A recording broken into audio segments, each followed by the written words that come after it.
В эфире новости, в студии Анастасия Кобызева. Здравствуйте. Вот главные темы. Критических уровней воды не зафиксировано. Подробно о паводковой обстановке в этом выпуске. Свыше 200 километров дорог ведут в Якутии в этом году.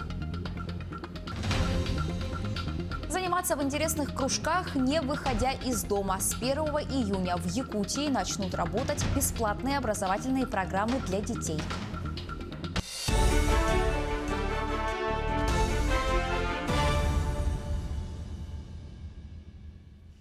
Начнем выпуск с паводковой обстановки на территории Якутии. Критических уровней воды не зарегистрировано. Нижняя кромка ледохода на реке Колыме вышла в устье, верхняя находится ниже Походска, Нижнеколымского района. Ледоход на реке Лене проходит по территории Булунского района. Нижняя кромка наблюдается ниже Кюсюра, верхняя выше поселка Кюсюр.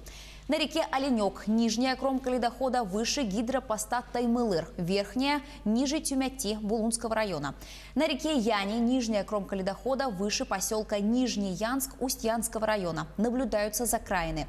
Верхняя кромка ледохода ниже Устьянска. На реке Индыгирки нижняя кромка ледохода в 130 километрах ниже Чукурдаха Алайховского района. Верхняя кромка ледохода также ниже поселка.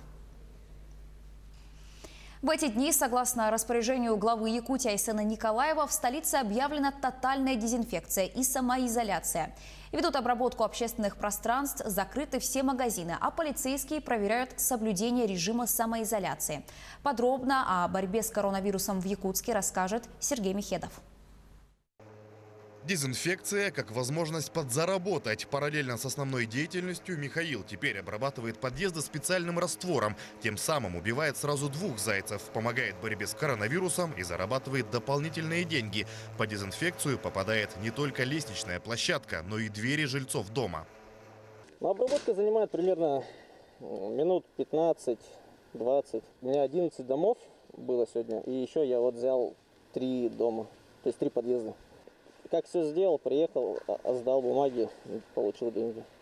Тотальная санитарная обработка в республиканской столице началась еще в пятницу. Поставлена задача за 3 суток продезинфицировать все общественные пространства. Помимо 3500 многоквартирных домов ведут обработку улиц, скверов, площадей, детских и спортивных площадок, автобусных остановок. На выходные закрыли городской парк культуры и отдыха. Там также распыляют специальный раствор. Приостановлено движение общественного транспорта. Водители моют автобусы снаружи и дезинфицируют каждую машину изнутри. Для посетителей закрыты все торговые точки, в том числе и продуктовые магазины. Исполнение указа проверяет столичный оперштаб. При выявлении правонарушений мы составляем акт осмотра по статье 20.6.1 КоАП РФ. И материалы перенаправляем в Министерство по предпринимательству. Одной из проблем для проведения повсеместной дезинфекции стали запасы специального хлоросодержащего раствора. На помощь пришло ГУП ЖКХ. Городским управам выдали необходимое количество химикатов, а они, в свою очередь, обязаны обеспечить проведение всех санитарных работ. Роздано 880 литров гипохлорита натрия 5% для города. Всего с марта месяца произведена раздача 12 тысяч литров гипохлорита натрия.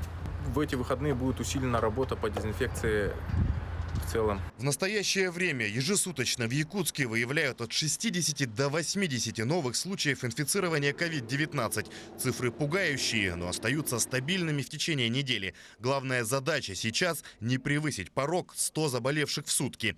Тотальная санитарная обработка – это та мера, после которой ситуация должна измениться в сторону снижения числа новых заражений.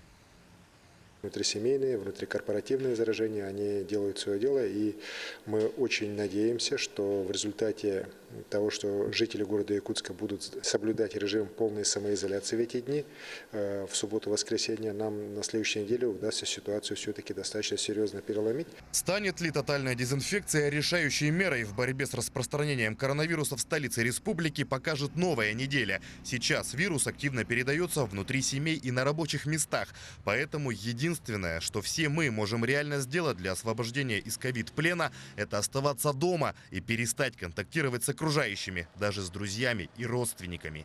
Сергей Михедов, Джилустан Иннокентьев, Якутск.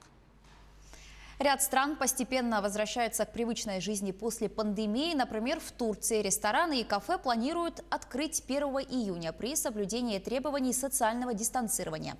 Турецкие рестораторы активно готовятся. На кадрах, которые были сняты в Стамбуле, видно, как владелец кафе рассаживает за столиками манекены с целью сделать социальное дистанцирование более увлекательным. Ресторатор Рукент Верис объяснил причину необычного решения, сказав, цитата: «Нам хотелось добавить больше теплоты в атмосферу, никто не хочет сидеть в полупустом заведении». Конец цитаты. Заведения общественного питания были закрыты по всей стране в марте после распоряжения турецких властей. Прежде всего, нам хотелось добавить больше теплоты в атмосферу. Никто не хочет сидеть в полупустом заведении. Мы вынуждены оставить половину наших столов пустыми, чтобы соблюсти меры социального дистанцирования. Тогда мы решили попробовать что-то вроде этого и добавили немного теплоты в атмосферу. Мы хотим, чтобы наши гости могли находиться в более теплой обстановке. Мы делаем все необходимые приготовления. В настоящее время нет точной даты открытия, но мы готовимся к нему, так как это может произойти в любой момент. А жители Дубая после ослабления мер наконец пришли на пляж Джумейра. Также рядом с берегом в море можно увидеть яхты, катера и гидроциклы. Россиянки, проживающие в Дубае, рассказали, что рады снятию ограничений и тому, что они теперь могут загорать, купаться и, наконец, вновь почувствовать атмосферу города. Общенациональный комендантский час был введен в конце марта, чтобы приостановить распространение коронавирусной инфекции. Однако теперь, спустя 2 месяца, в городе открылись не только пляжи, но и достопримечательности и большие парки. Посетители обязаны носить маски и сохранять социальную дистанцию. Вообще ощущение просто замечательное, потому что наконец-то можно плавать. Вода сейчас офигенская и куча людей. Наконец-то мы можем чувствовать атмосферу дубайскую, а не то, что сидели дома и страдали. Вот. Я чувствую себя замечательно. Давно не видела солнца. Наконец-то вышла на улицу. Да. Потому что очень долго сидеть на карантине, это действительно очень трудно. И я рада, что все идет к лучшему. Что все скоро закончится, и мы будем все вместе отдыхать и видеть своих знакомых, видеть друзей. И будем веселиться. К другим темам правления садоводческих и огороднических товариществ смогут открывать общие счета в банках. Но председателям придется отчитываться об условиях договора на ближайшем общем собрании. Кроме того, сведения об открытии банковского счета будет необходимо указать в решении об учреждении товарищества. Также общее собрание членов будет избирать уполномоченного представителя для подачи заявления в орган, занимающийся кадастровым учетом и регистрацией прав. Регистрировать объекты недвижимости на территории садовых товариществ, которые являются имуществом общего пользования, можно будет только решением общего собрания. Свыше 200 километров дорог ведут в Якутии в этом году в рамках национального проекта «Безопасные и качественные автомобильные дороги». Ремонт пройдет на 51 объекте. На эти цели в текущем году выделили 4,5 миллиарда рублей. В 2024 году к концу реализации проекта доля дорог регионального значения, соответствующих нормативным требованиям, повысится на 10% и по городской агломерации на 60%. Также в этом году в эксплуатацию ведут почти 30 километров трассы на автодороге Кобяй, которая находится в ремонте с начала 2000-х годов. Это позволит связать Кобяйский район с центральными районами республики, а также обеспечить выход на федеральную дорогу Вилюй. Как правильно обслуживать технику и сохранить интерес к профессии водителя, знают в Айхальском комбинате. В автобазе технологического транспорта большинство водителей имеют 10-летний опыт. Трудятся на карьерной и хозяйственной технике, управляют автобусами. Секреты водительского дела в следующем сюжете. Они весят 125 тонн и высоту достигают несколько метров, а со смотровой площадки карьера юбилейной кажутся игрушечными машинами. Вот такими самосвалами управляет Евгений Штатный. Вывозит вскрышу с карьера на северный отвал. Садится за руль ранним утром, а к полудню уже успевает выполнить 6 рейсов. К концу смены их будет в 2 раза больше. Смена длится 11 часов. Наезжаем в среднем 200 километров за смену. Ну, рейсы 10, 11, 12, 15, в зависимости от плеча откатки. Больше 20 лет Евгений трудится в Айхальском комбинате. Начинал электриком в промэнергоцехе. Параллельно учился вождению на самосвале. 19 лет назад перешел в автобазу. С тех пор управляет большегрузом. Наставники научили.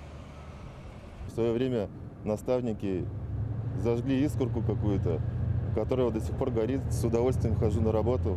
И сейчас уже сам являюсь наставником. Стажеров также пытаюсь привить какой-то интерес к работе. На этой же промышленной площадке работает и коллега Евгения, Иван Инкулец. Только отвечает не за руду, а за жизнь работников. Мужчина 20 лет управляет вахтовым автобусом. Доставляет рабочих в карьер. Количество рейсов за смену всегда разное. Раз не приходится. Можно 10 раз ездить в карьер, можно 1 раз. Или 1 раз спустился и вечером вышел. Остался там, если непосредственно нужен автомобиль, если зимой, то там обогрев людей. Интерес к профессии и тяга к машинам у мужчины с детства. Мечта исполнилась в 17 лет. Тогда юноша впервые сел за руль автомобиля. Трудовой путь Валроса Иван Инкулец начинал в Усть-Кутском отделении УМТС. В 2005-м переехал в Айхал и устроился в автобазу. Не пожалел ни разу. Работа, она она любимая, она не надоедает. Никак. Выходим, если надо ремонтироваться, выходим и в свой выходной, потому что, как говорится, она кормилица. И ухаживаем за ней. Порой даже жены ревнуют. Карьер юбилейный один из крупнейших Валроса. Глубина 480 метров. Ежедневно здесь добывают 25 тысяч тонн кимберлитовой руды. Там работают 200 водителей технологического транспорта. Быть частицей горнодобывающей компании для автотранспортников хоть и привычно, но всегда почетно. Альбина Шарафединова, Дмитрий Храмкин, телеканал «Алмазный край».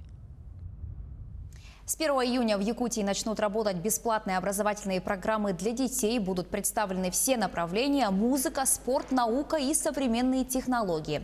Для районов, где слабая интернет-связь, разработаны другие методы. Таким образом, дети смогут заниматься в интересных кружках, не выходя из дома, в полной безопасности.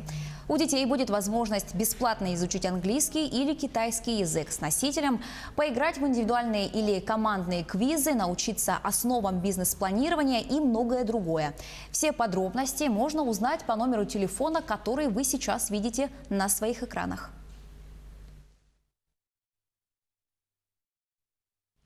К этой минуте у меня пока вся информация. Еще больше новостей на наших официальных сайтах jak24.ru и nvk-online.ru. Не переключайтесь.